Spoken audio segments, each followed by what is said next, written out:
हमें ऋषि के आश्रम में जब पहुंचे तो जल की इच्छा जताई। महात्मा, मैं राजा परीक्षित आपसे जल की अभिलाषा कर रहा हूं, इसलिए मुझे जल दिया जाए, मैं बहुत प्यासा हूं। महाराज, ऋषि और तपस्या में बैठे हैं, भजन में बैठे, ध्यान में बैठे हुए हैं। दूसरी बार कहा, महात्मा ऋषिवर, अगर आप मेरी आवाज सुन रहे हैं तो मैं प्यासा हूं, जल की इच्छा से आपके दरबार पे खड़ा हूं, आपके द्वार पे खड़ा हूं, कृपा करके मुझे जल पिलाएं, जल पिलाएं। बार बार कहने पर भी जब उन्होंने आंखें नहीं खोली तो क्रोधित हो गया राजा और कहने लगा कि मेरे राज्य में रह करके मेरे ही वाक्यों का उल्लंघन कर रहा है, मेरे ही राज्य में तपस्या कर रहा है, मेरे ही राज्य में भूमि मैंने तुमको दी, झोंपड़ी बनाई, कुटिया बनाई, भजन कर रहा है, ध्यान कर रहा है, और मैं जब पहुंच रहा हूं तो जल के लिए भी तू सामने नहीं आ रहा है, इसीलिए तू दंड का अधिकारी है। इधर उधर नजरें घुमा करके देखी तो देखा कांटों का वृक्ष है करील का, उस पे मरा हुआ सर्प लटका हुआ है, बाण की नोक से सर्प को उठाता है और ऋषि के गले में डाल देता है और चला जाता है महाराज। और जब चला जाता है तो श्रृंगी ऋषि को पता चलता है यह कृत्य किसने किया।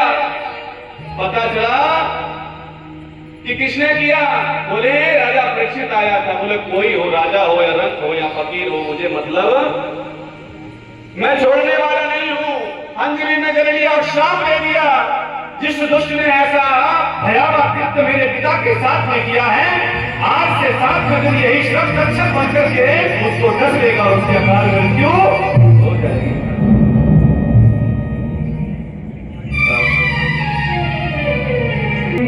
समाधि खुली, समीप ऋषि ने समझाया, बेटा संतों का स्वभाव क्या है तुम समझे नहीं अभी तक। संतों को क्षमाशील होना चाहिए, संतों को दयावान होना चाहिए। और बेटा सुनो कि संत असंतन की अस करनी,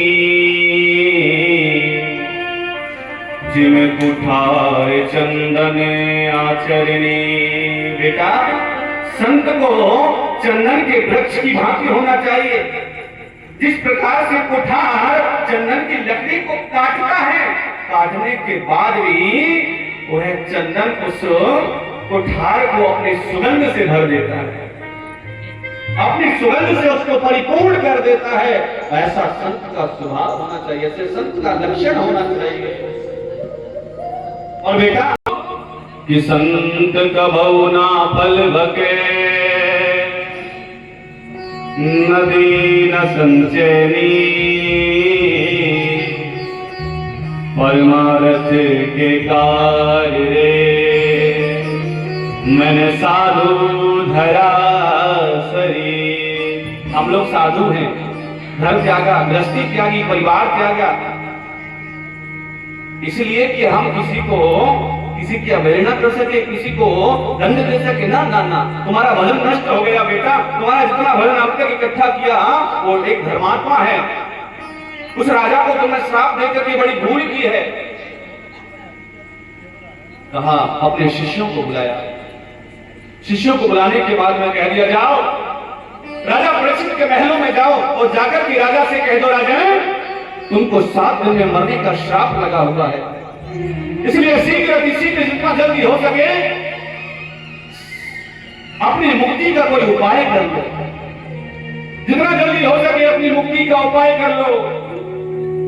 आज राजन ने जैसे ये सुना कि मुझे श्राप लगा है, खुश हो गया महाराज। रात भर राजा सोया नहीं, रात भर नहीं सोया। अपनी पत्नी के पास पहुंचा, कहने लगा, देवी जानती हो मुझे 7 दिन के भीतर कोई भी मुझे मार नहीं सकता।